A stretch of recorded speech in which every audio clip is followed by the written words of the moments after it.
Several lessons ago, we introduced contract verbs, notably eo, contract verbs like poieo. And you'll remember that this eo stem required contraction when personal endings are added. But the eo verbs are not the only contract verbs that we need to study.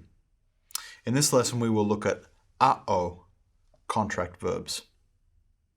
Now, the good news is these are very similar to eo verbs, and particularly for the future, the aorist, and the perfect, when these endings are added, the future a sigma or a theta, with the aorist a sigma or a theta, with the perfect with a kappa. Before these personal endings are added, the alpha in the stem of these contract verbs simply lengthens to eta or ita.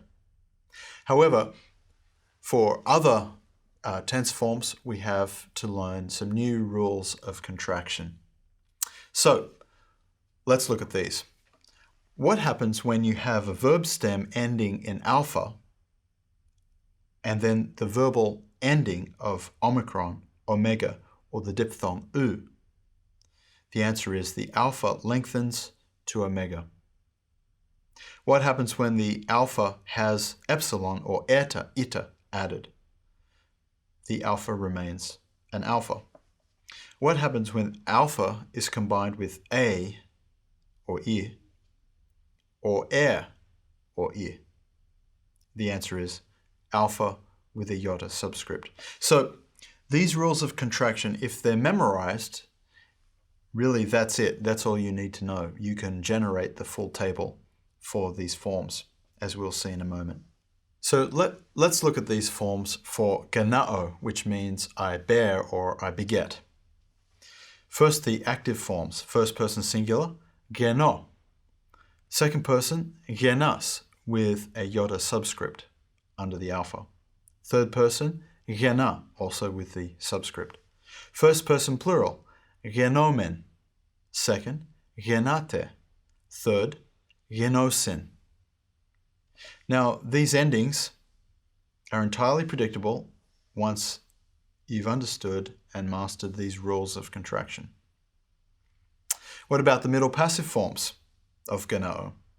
First, genomai, gena, genatai, genometha, genaste, genontai, or with a modern pronunciation, genome, gena, genate, genometha, genaste, genonte.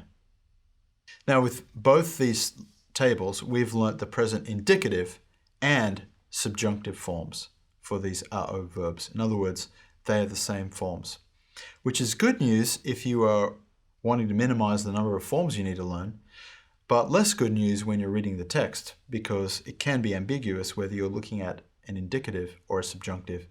Usually, however, the context will be your guide. Next, we turn to consider the imperfect indicative for ao verbs. Again, genao is our model verb. First, we notice that we have the characteristic augment, as for all imperfect verbs. Then we notice these endings can be derived once you take the regular imperfect endings like elu-on, elu-s, elu-n, and change the vowels according to the rules of contraction, with the exception that the nu in the third person singular from elu-n has been dropped, and so that we have egena. We notice that actually with eo verbs as well, if you recall. So let's look through them. Egenon, egenas, egena, egenomen, egenate, egenon. The middle passive forms are likewise able to be derived straight from the middle passive imperfect endings once the rules of contraction have been applied. Egenomin, egeno, egenato, egenometha, egenaste, egenonto. So, these are the imperfect indicatives. Again, let me stress the rules of contraction are the key. Learn the rules of contraction and these easily fall out. Next, we turn to the present imperative and infinitive forms for ao verbs.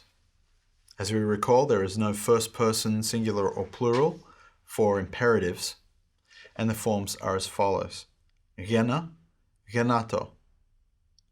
Genate, genato-san. For the middle passive, geno, genasto. Genaste, genasto-san. Once again, these forms are predictable once you know the rules of contraction. Finally, the infinitive for genao. The active form is genan, and the middle passive form is genaste. Well, that's all we need to worry about right now for our verbs.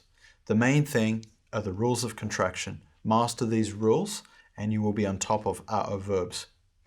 The slightly confusing thing will be that the rules of contraction for verbs are slightly different. So we need to keep those separate in our minds. Verbs have its own rules of contraction and verbs their own rules.